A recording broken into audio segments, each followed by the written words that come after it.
E somente pela graça de Deus nós estamos aqui. Durante toda a minha vida, o que eu posso dizer é que foi a graça de Deus que me preservou. E todas as vezes que eu tive uma palavra, foi porque o Senhor Deus pôs essa palavra na minha mente, no meu entendimento. Me livrou de todas as ciladas do maligno e me trouxe até aqui. E aqui estou eu.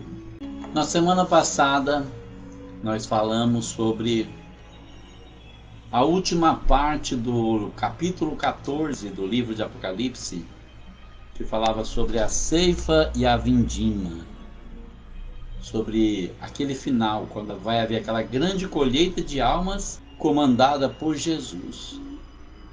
E a vindima, que é pegar aquilo que sobra, que será esmagada no lagar da ira do Deus Todo-Poderoso. Hoje nós vamos falar sobre os 7 anjos com as 7 taças cheias das últimas pragas. O tenebroso reinado do anticristo está chegando ao fim, e o Cordeiro de Deus se levanta para assumir o seu lugar como soberano rei de Israel. E vi outro grande e admirável sinal no céu, 7 anjos que tinham as 7 últimas pragas, porque nelas é consumada a ira de Deus. Então, o que nós podemos ver é que a visão de João agora, ele continua na terra, mas ele vê um sinal no céu. Ele vê 7 anjos, lembrando que a palavra de Deus que foi escrita em 3 idiomas, no hebraico, no aramaico e no grego. A tradução de anjo significa mensageiro, e no caso é mensageiro de Deus. Ele vê 7 anjos no céu, e esses 7 anjos, eles têm as 7 últimas pragas, porque o ataque será consumado agora, o ataque ao reinado do anticristo. Então, a ira consumada é o quê? Quando fala, porque nelas é consumada a ira de Deus, é completada. A ira é completamente derramada sobre os pecadores. Esse versículo é o resumo da visão que se segue. Os anjos, na verdade, não recebem as taças até Apocalipse capítulo 15 e versículo 7, que nós vamos ver logo mais adiante. Mas aqui no versículo 1, por antecipação, eles são mencionados como as tendo recebido. Não há mais pragas após essas. São as últimas pragas, até que o Senhor venha julgar a terra. Acabou. A destruição da Babilônia, Babilônia espiritual, é a última que acontece lá no capítulo 18. E no capítulo 19, a partir do versículo 11, Jesus aparece. Então vejamos, versículo 2. E vi algo como um mar de vidro misturado com fogo, e também os que saíram vitoriosos da besta e da sua imagem e do seu sinal, e do número do seu nome, que estavam junto ao mar de vidro, e tinham as harpas de Deus. Então ele está vendo aqui um mar de vidro misturado com fogo. Dá para imaginar o que ele está tentando descrever aqui. É como se fosse um oceano de cristal derretido. E esse oceano dá a impressão de estar diante do lago de fogo. Aquele lago de fogo para onde vão as pessoas condenadas. Porém ele vê as pessoas que enfrentaram a besta. As pessoas que recusaram a marca da besta e que saíram vitoriosas e que estavam bem ali na frente dele e tocavam as harpas e cantavam os louvores do Altíssimo. É o que João vê naquele momento ali, é um momento de sublime vitória para aqueles que enfrentaram o anticristo e que saíram vitoriosos, vencedores e salvos da grande tribulação. Por outro lado, nós podemos ver uma simbologia do batismo, porque João Batista diz que Jesus batizaria com o Espírito Santo e com fogo, e os faria reis e sacerdotes para Deus e seu Pai. Então, quando João Batista anuncia Jesus, o que ele fala? Após mim vem aquele que batiza com o Espírito Santo e com fogo. E Jesus diz, aquele que vencer, eu os farei reis e sacerdote para Deus. Então estar junto ao mar de vidro significa que apreciavam a vitória que Deus lhes deu sobre a besta. Nós podemos observar o que ali?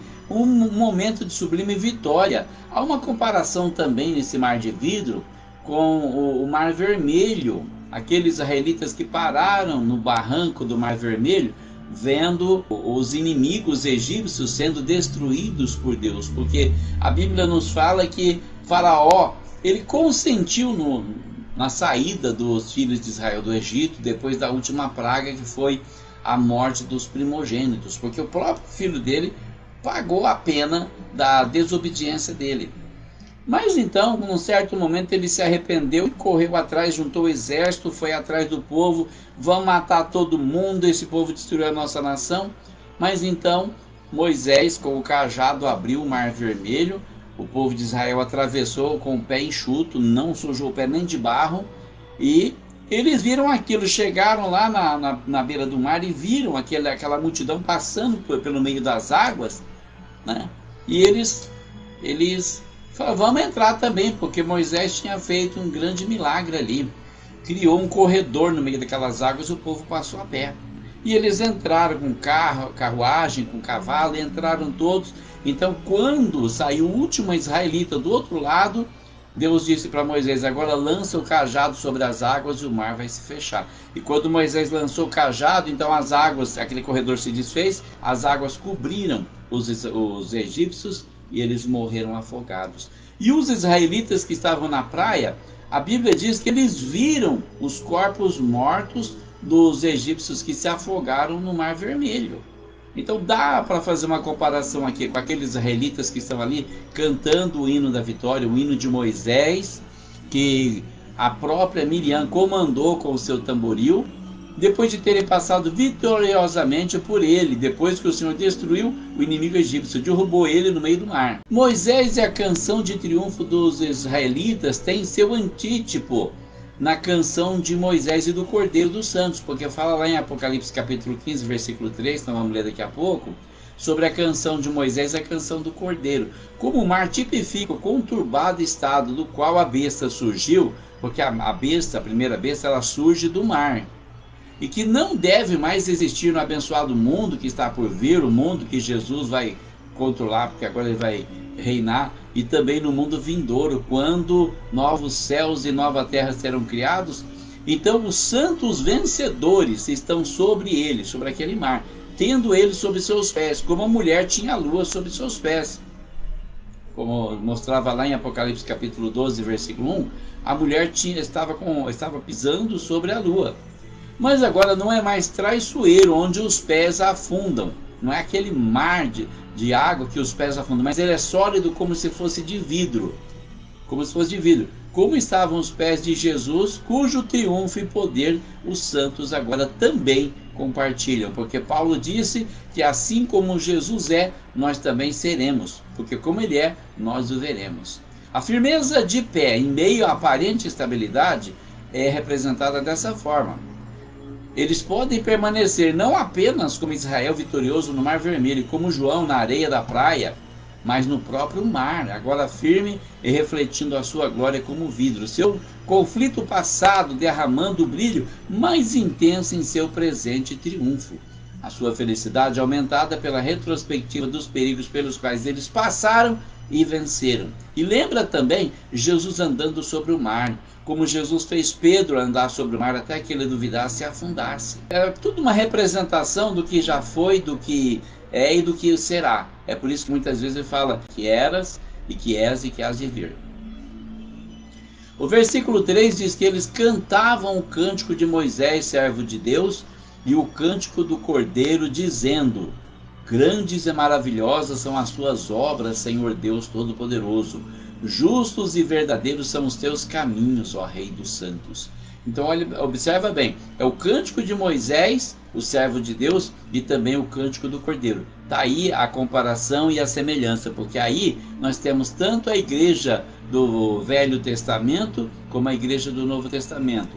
O que eu quero dizer com isso? Eu quero dizer que a igreja do Antigo Testamento são os judeus salvos. Então o que nós vemos aqui? A canção do Novo Testamento do Cordeiro é a canção que Jesus entoará como sendo o capitão da nossa salvação. Assim como Moisés era o capitão dos israelitas lá no deserto, era o chefe, era o rei. A igreja do Antigo Testamento e também a igreja do Novo são essencialmente uma só em seus conflitos e triunfos. Tem muito a ver uma com a outra. As duas aparecem juntas nessa frase aí como como estão nos 24 anciãos. Quando fala do cântico de Moisés e do cântico do Cordeiro, está unindo as duas igrejas, a igreja do Antigo Testamento e a igreja do Novo. Mas espera aí, não tinha igreja no Antigo Testamento, não tinha o nome igreja, mas era igreja. O povo de Deus é a igreja de Deus. E o povo do Antigo Testamento, ainda aqueles que guardavam a lei, eles são salvos pela graça. A lei nunca salvou ninguém, eles são salvos pela graça de Deus. Se não for pela graça, pela misericórdia, ninguém entra no céu. Então o que nós temos aqui? Os 24 anciãos, que representam os 12 apóstolos e os 12 patriarcas do povo de Israel, a igreja do Antigo Testamento e a igreja do Novo Testamento. Da mesma forma, em Isaías capítulo 12, versículo 1, podemos ver que ele prediz o canto dos remidos, Israel acima de tudo, após o segundo êxodo antítipo e a libertação no mar do Egito. A passagem pelo Mar Vermelho, sob a coluna de nuvem, foi o batismo de Israel, de acordo com o apóstolo Paulo, lá na primeira carta aos Coríntios, ao qual corresponde o batismo do crente nas provações. Nós passamos por isso também. Quando Jesus falou que nós seríamos batizados com fogo, falava das provações. O batismo na água é uma maravilha, você se deleita, você se sente feliz, você tem vontade de pular, de gritar, de dar glória a Deus, mas logo depois vem o batismo com fogo, que é a provação, é a dificuldade, a humilhação, é a perseguição que muitos sofrem. Mas lá na frente a vitória, lá na frente as bênçãos te esperam, como aconteceu comigo, como acontece com todo mundo. Os eleitos após as suas provações, isso aqui nós estamos falando especificamente do pessoal que vai ser salvo lá no período do anticristo, no período da besta. Eles vão surgir nessa época, durante a besta, porque eles serão salvos durante o reinado da besta. Eles serão recolhidos antes que as taças da ira sejam derramadas sobre a besta e o seu reino. Então, quando fala dessas 7 taças cheias das últimas pragas de Deus, não vai cair sobre o povo crente. Deus vai recolher eles antes. Como Deus recolheu o rei Ezequias. O rei Ezequias foi tirado antes que viesse o castigo sobre Israel. E Ezequias ainda disse, bem disseste, porque nos meus dias haverá paz. Noé e sua família também foram retirados do mundo, condenados antes do dilúvio. Deus falou, vou mandar um dilúvio de água sobre a terra. E ele mandou mesmo. Mas Noé foi tirado antes que o dilúvio atingisse a terra. Ló também foi retirado de Sodoma, antes da destruição de Sodoma. Não foi fácil aquilo ali, mas ele foi tirado bem na hora. Os anjos pegaram eles pelas mãos e falaram, vamos que está demorando, está chegando a hora da destruição. E tiraram eles ali. A Bíblia ainda diz que os anjos fizeram isso porque Deus foi misericordioso com eles. Os cristãos escaparam por uma intervenção especial de Deus antes da destruição de Jerusalém no ano 70.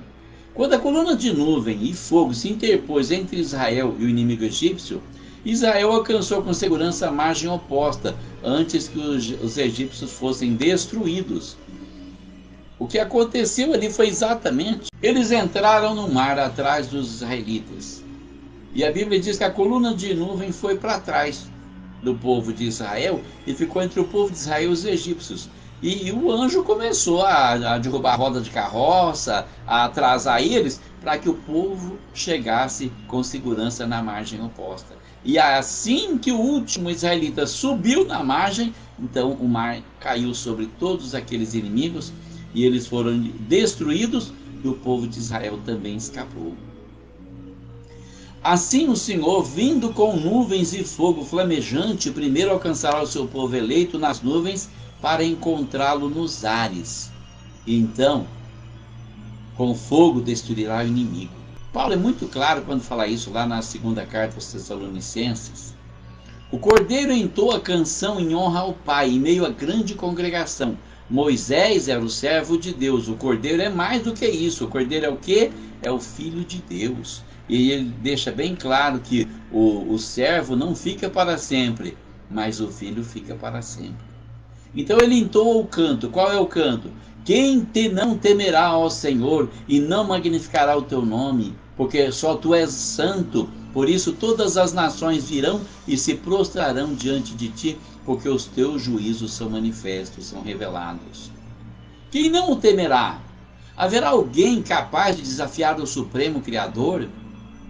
Quem ousará não dar glória ao seu nome? Todas as nações virão se render ao Senhor, reconhecendo que Ele é justo diante de todas as verdades que o seu julgamento revelará nesse tempo da grande tribulação, uma vez que a sua justiça ficou esclarecida para todos. Quem pode fazer isso? Quem pode desafiar? Quem pode falar, nós não merecemos isso, Senhor? Ele vai falar, merece, e vai estar provando, está revelado. Depois disso, eu olhei, e eis que o templo do tabernáculo do testemunho se abriu no céu.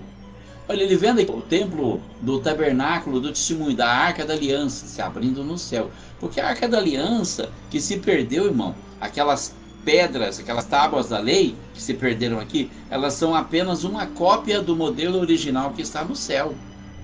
Não vá pensar você que as coisas de Deus aqui que o povo de Israel perdeu por negligência, se perderam para sempre, porque Deus tem o original no céu. O que foi feito aqui foi apenas uma cópia. Há um templo no céu onde o tabernáculo do testemunho está guardado. A Arca da Aliança desapareceu entre as dispersões do povo de Israel, mas a Arca original, aquela da qual Moisés copiou o modelo, continua no céu e é revelado a João nesse momento aqui, no versículo 5. E os 7 anjos que tinham as 7 pragas saíram do templo, vestidos de linho puro e resplandecente, e cingidos com cintos de ouro pelos peitos. Nós já vimos isso antes, quando Jesus aparece para João, ele aparece dessa forma, com aquele linho resplandecente e cingido pelo peito. Os 7 anjos das taças das pragas, as quais são o julgamento de Deus, eles aparecem no templo que está no céu, lá no templo original. Que alguma coisa vai acontecer. As roupas dos anjos são de linho fino e brilhante, representa não somente a santidade, mas também a glória de Deus refulgindo e brilhando em seus servos. O cinto de ouro revela a semelhança com Jesus quando aparece a João lá no capítulo 1, versículo 3. E confirma o que João havia dito sobre os salvos. Amados, agora somos filhos de Deus e ainda não é manifestado o que havemos de ser. Mas sabemos que quando ele se manifestar, seremos semelhantes a ele, porque assim como ele é, assim nós o veremos. Glória a Deus. Está lá em 1 João capítulo 3 e versículos 2. Um dos 4 animais deu aos 7 anjos 7 taças de ouro, cheias da ira de Deus, que vive para todo sempre. Então, observa uma coisa aqui, ó. As 7 taças de ouro que recebe os sete anjos. São 7 anjos, a plenitude dos anjos, né? Porque a gente vê falar desse número 7, eu perceba que ele é sempre representando a plenitude, assim como as 7 taças, ou seja, a taça, toda a plenitude das taças de ouro, que estão cheias da ira de Deus, aquela ira que está sendo consumada, está sendo completada para cobrar a injustiça e o pecado da humanidade, desde o tempo de Abel até o último pecador. Em grego quer dizer seres viventes. Então aqui onde eu li um dos 4 animais, na outra versão que eu tenho fala um dos 4 seres viventes, né? Animais, não sei o que traduzir por animais, não é animal, não tem animal, são seres viventes. Não sei se é um tipo de anjo, não sei, a Bíblia não é clara quanto a isso, mas fala apenas que esses 4 seres viventes têm acesso ao trono de Deus. A apresentação das taças aos anjos por uma das criaturas vivas, um dos seres viventes, implica o ministério da igreja como meio para manifestar aos anjos as glórias da redenção. Você pode ver isso lá em Efésios capítulo 3 e versículo 10. Para que agora, pela igreja, a multiforme sabedoria de Deus seja conhecida dos principados e potestades nos céus. Então observa o papel da igreja como é importante. Eu não estou falando daquelas 4 paredes, eu não estou falando do templo, estou falando do povo de Deus. Repetindo a leitura, para que agora, pela igreja, a multiforme sabedoria de Deus seja conhecida dos principados e potestades nos céus. O que é multiforme? São formas múltiplas, que a sabedoria de Deus tem múltiplas formas de se manifestar. E Paulo está dizendo que Paulo era um profundo conhecedor dos mistérios de Deus. ele está dizendo que essa multiforme sabedoria de Deus, ela tem que ser conhecida dos principados e potestades nos céus. Quem são os principados e potestades? Principado vem da palavra príncipe, são os comandantes dos exércitos celestiais. E as potestades que estão nos céus também, o poder, né? Então fala dos anjos aqui. Aí o que nós temos aqui? As taças cheias da ira de Deus, as taças cheias de odores, isto é, as orações perfumadas de incenso dos santos contrastam com esses aqui, como lá no capítulo 8, versículo 3 de Apocalipse. Podemos ver aqui então que quando fala das taças que são oferecidas no altar de Deus, no capítulo 6, se não me falha a memória, fala que elas vão com incenso. As orações dos santos são apresentadas como incenso para Deus, incenso aromático, perfumado, que é agradável a Deus. É por isso que fala no Antigo Testamento de sacrifício de cheiro suave. Cheiro suave quando é agradável. Porque em outra ocasião, lá quando Deus fala para Noé que está enojado do pecado, ele diz, olha, o pecado já cheira mal nas narinas de Deus. Então, olha o contraste das taças que estão ali perfumadas das orações dos santos, do perfume do incenso dos santos, e as taças, mau cheiro do pecado também, que contrasta também ali. Ele tem uma certa semelhança com o que restou depois do dilúvio. Imagina, aquele dilúvio matou tantos animais, tantas pessoas, e quando a água baixou, devia ter encontrado tanto cadáver, tanta gente fedendo. A terra deve ter ficado muito fedida naquele tempo. E o templo encheu-se com a fumaça da glória de Deus e do seu poder. E ninguém podia entrar no templo até que se consumassem as 7 pragas dos 7 anjos. Então observa o templo cheio da glória de Deus. Lá em Isaías capítulo 6, versículo 4, nós percebemos que tem uma situação bem parecida. E os umbrais das portas se moveram à voz do que chamava, e a casa se encheu de fumaça. Essa fumaça é a glória de Deus. Então disse eu, ai de mim, pois estou perdido, porque sou um homem de lábios impuros, e habito no meio de um povo de impuros lábios. Os meus olhos viram o Rei, o Senhor dos exércitos. Foi quando Isaías viu a glória de Deus pela primeira vez. Nós podemos encontrar também em outra passagem aqui, quando Salomão, ele consagra o templo de Deus. Vamos estar aqui, 2 Crônicas, capítulo 5 e versículo 14. E os sacerdotes não podiam permanecer em pé para ministrar por causa da nuvem, porque a glória do Senhor encheu a casa de Deus. Foi quando Salomão fez aquela oração de consagração, imediatamente Deus respondeu com glória, encheu o templo com aquela fumaça que representava a glória de Deus. Isso foi no templo terrestre, mas esse templo que fala no versículo 8 é o templo que está no céu. Então o que você vê ali? O templo encheu-se com a fumaça da glória de Deus e do seu poder. Não dá para entender como é que essa fumaça, se é um brilho ofuscante ou o que é, mas é de uma tal forma que ninguém podia entrar no templo, ninguém. A glória de Deus, o poder de Deus, eles se manifestam de uma forma tão plena que as pessoas não conseguem entrar, por causa da presença de Deus em sua glória e o poder manifestado durante a execução desses julgamentos, porque Deus está julgando a terra, está julgando o pecado, está julgando a humanidade. E está julgando principalmente o anticristo e a besta, as bestas, a besta que subiu do mar, a besta que subiu da terra, a besta que subiu do abismo. Orem pela nossa nação. Um grande dragão vermelho está sobrevoando o Brasil, o dragão do comunismo chinês. Orem para Deus derrubar esse dragão. E também há uma nuvem negra sobre a nossa nação, e o inimigo tenta implantar o seu reinado de terror aqui no Brasil. Orem a Deus para despertar as igrejas, despertar os crentes para orar, irmãos, porque nós precisamos de oração e nós precisamos de evangelismo, nós precisamos ganhar almas para o Senhor. O nosso tempo aqui na terra está acabando. Nós precisamos ocupar o nosso tempo de uma forma que venha a produzir ganho de almas para o nosso Senhor Jesus Cristo. Orem pela nossa nação, orem pelos governantes e orem também pela igreja. Que Deus abençoe você, que Deus abençoe a sua família, que Deus abençoe o Brasil. Um forte abraço e fiquem com Deus e até a próxima, se Deus quiser.